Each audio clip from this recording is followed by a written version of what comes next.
All right, today we're diving into one of philosophy's most dynamite-filled books, Friedrich Nietzsche's Beyond Good and Evil. Now, Nietzsche doesn't just ask questions. Oh no, he tries to pull the entire rug out from under Western thought. So let's get into it and see how he does it.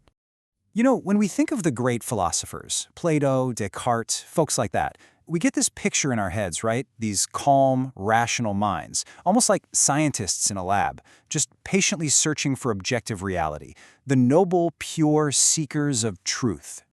But then Nietzsche crashes the party with a really radical question. What if that entire picture is wrong? What if philosophy isn't really a search for truth at all? What if every great philosophy is just a confession, a secret autobiography built on the biases the philosopher never even bothered to look at? He kicks the whole thing off with this really provocative metaphor. He suggests that for centuries, philosophers have treated truth like something to be conquered. They've used these clumsy, heavy-handed, dogmatic methods to try and win her, and, well, she has not been won over. The real problem for Nietzsche is what he calls dogmatism. See, philosophers build these huge, impressive systems of thought, but they build them on foundations they never actually question. They just lay down these principles as absolute, undeniable truths without ever stopping to ask, hey, why do I want this to be true in the first place? But Nietzsche, being Nietzsche, he goes even deeper. He doesn't just criticize their conclusions. He starts to question the very desire that gets the whole project started, the desire for truth itself. And that brings us to a huge concept, the will to truth. It's wild, but before Nietzsche, basically no one had ever really stopped to ask why we value truth so much. It was just a given, the highest possible good. But Nietzsche hits the brakes and asks, what is this will, really? And is it actually as valuable as we think? This leads him down a rabbit hole of some really unsettling questions. He kind of plays along for a second. He's like, okay, fine, granted, we want the truth. But then he drops the bomb. Why not? I mean, really, why is truth automatically better? What if illusion? What if deception? What if straight-up untruth was actually more valuable for, living? It's a shocking thing to even suggest. And it doesn't stop there. He pushes it even further. Why is certainty better than uncertainty? Why is knowing something better than being ignorant of it? For Nietzsche, just asking these questions is a huge risk, maybe the biggest risk a thinker can possibly take. And this all leads to his really radical idea. He suggests that our very ability to survive, to live, might actually depend on certain fictions we tell ourselves, on untruths. Ideas like, I am a stable, single self, or the world is made of predictable, fixed objects. He argues that to give up these incredibly useful falsehoods, well, that might just mean giving up on life itself. So, if philosophers aren't really driven by some pure will to truth, then what in the world is motivating them? Well, Nietzsche's answer here changes the entire game. This is the knockout punch. Nietzsche claims that every grand, complex philosophical system is nothing more than a self-portrait. It doesn't tell you about the deep structure of the universe. It tells you about the deepest moral impulses, the personal needs of the philosopher who wrote it. So here's the game plan he exposes. It starts with a gut feeling, a deep moral instinct. Then the philosopher builds this huge, elaborate, logical system to justify that personal instinct. And finally, they present this purely personal justification to the world as objective, capital T, truth. It's basically the most sophisticated form of self-justification imaginable.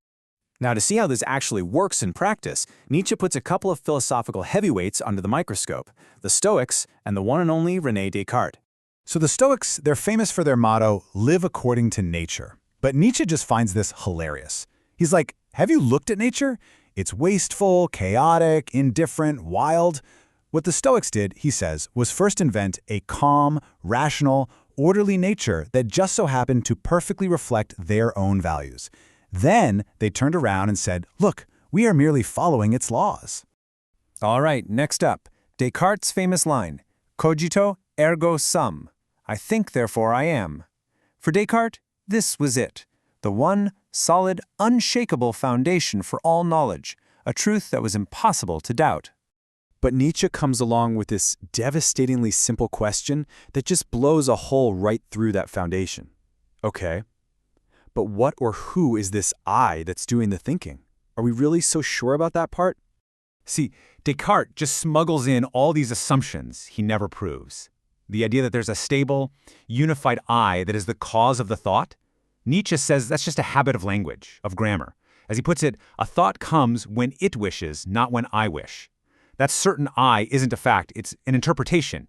It's basically a deception on the part of grammar. So, if the will to truth isn't the real engine, and if reason is just a handy tool for justifying our gut instincts, then what is the fundamental force driving all of this? This brings us to Nietzsche's most famous and, most misunderstood idea. The will to power. Now, it's so important to get this right. This isn't just about politics or dominating other people. Not at all. It's the basic, fundamental drive in everything. From a plant pushing its way through concrete to an artist creating a masterpiece. It's the drive to grow, to master your environment, to overcome obstacles, and to express your own unique strength. And for Nietzsche, creating an entire system of philosophy is the ultimate expression of this drive. It is the deep, tyrannical impulse to make the entire world fit your perspective, to stamp your values onto existence itself. He calls it the most spiritual form of the will to power.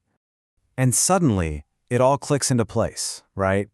The Stoic's intense need to tyrannize his own nature, Descartes' desperate search for certainty, the philosopher's so-called will to truth.